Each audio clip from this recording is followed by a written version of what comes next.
My daughter Anna, my partner at the time was killed suddenly when I was 6 months pregnant with her.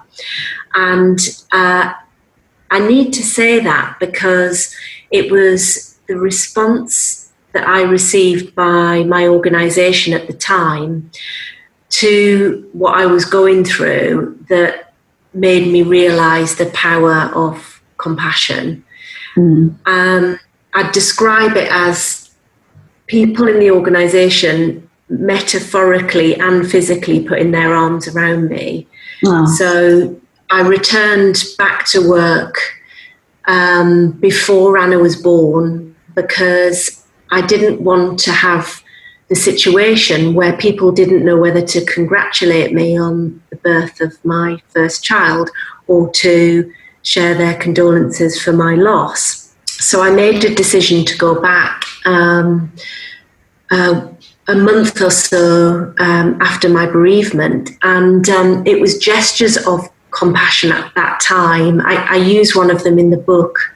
It's a letter from my then line manager, who the letter arrived on my doorstep, and it was the offer of continual support from him that was really powerful. But also things like when I went back after Anna was born, I remember one instance where I was juggling breastfeeding, work, and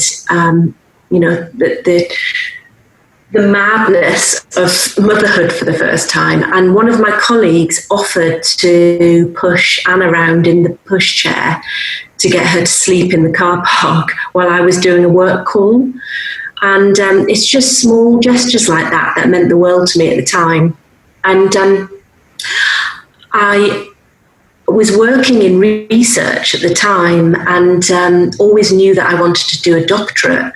And funnily enough, I couldn't find something that I was passionate enough about. And it was when I had this experience that I thought, you can go one way or the other with these things. You can either go under or you can turn them into learning both for yourself and others. So that became a 10-year crusade, I would say. So the book summarises 10 years worth of research and work in this field.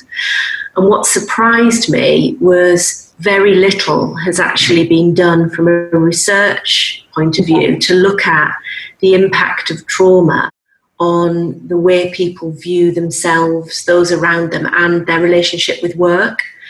There's been quite a lot of research done in what I would describe as extreme settings. Yeah. So in the military, in healthcare, A&E departments, for example, disaster recovery work, but very little that looks at difficult experiences in our personal lives in ordinary, everyday workplaces. And so that's what I wanted to do.